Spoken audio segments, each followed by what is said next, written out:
Hello YouTube and welcome to my channel.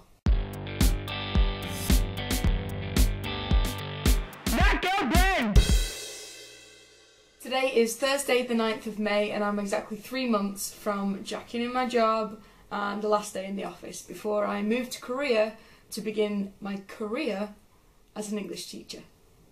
So in December 2012, when I was back at home for Christmas, I decided that I was going to go on an adventure.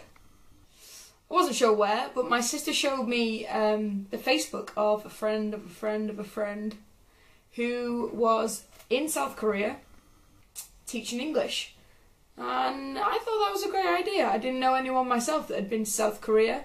I do know people that have done the TEFL thing before. I have a friend at the moment who went out to China about 2 years ago now, I think, maybe more.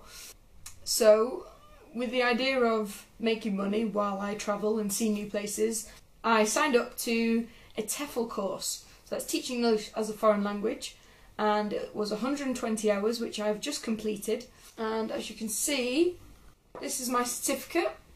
This arrived in the post first thing this morning, and that details my name, obviously, but also that I've passed 120 hours, and also something you can see here. I made sure that I did a specialist subject for teaching young learners because the company that I've applied for, EPIK, English Programme in Korea, I've applied specifically for Seoul. In Seoul, the only guest English teachers that they have are for elementary schools. Children between the ages of 5-ish or 6 and 12 before they then move on to middle school. The application process for EPIK was fairly straightforward. Once I found their website, there was a list detailing all the information that I would need to gather in order to submit an application. About a month ago now, I had an interview and we discussed my teaching philosophy and why I wanted to go and teach. And I found out shortly after that I'd been successful. So this is happening. All I need to do now is send off my TEFL certificate and wait for a contract to arrive from Korea.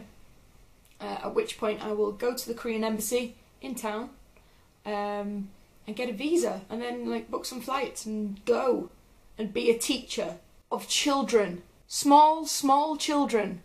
So it's all looking very exciting, and the reason I'm making this video is because day to day in the office I can't really get excited at the moment. I haven't really mentioned it to many people. So I need somewhere to release my excitement because I am very excited. I'll be flying out around mid to late August, sort of 18th, 19th, 20th, because there's a 10-day induction before I move into my apartment and start teaching around the 1st of September. So this is going to be my channel. I'm going to start it now. I'm going to practice uploading videos and getting used to sitting in front of a camera, talking to myself. It's a channel that I've set up mainly to keep in touch with friends and family back home, and to keep you up to date with what's going on in my new life and what my Korean life is like. So you can subscribe to my channel to get regular updates, and like the video if you have enjoyed it. Leave comments down below if you want to know anything about the process for EPIK and applying and interviews and all sorts of like that. So that's all for now. If you'd like to keep up to date, like I say, subscribe to my channel. I will be doing these as often as possible on the build up towards Korea, and obviously during my time in Korea. It's really important for me to document my whole experience, which is something that I did when I moved to London, and this is what was produced. This is my first ever book that I've written. It's a bit of a cheat. I kept a blog when I moved to London, and this is the beautiful outcome of that, and I hope to do something very similar when I move to Seoul. But I'll keep you up to date on that front. If I do start a blog, I'll leave the links in the description below. Okay, that's me done. That's my first ever YouTube video. Woo! Bye. Well, I practice talking in front of a camera when no one is around me, so I'm talking to myself. So I'd really appreciate if you leave some comments, because then it's like I'm talking to someone else, because this is weird.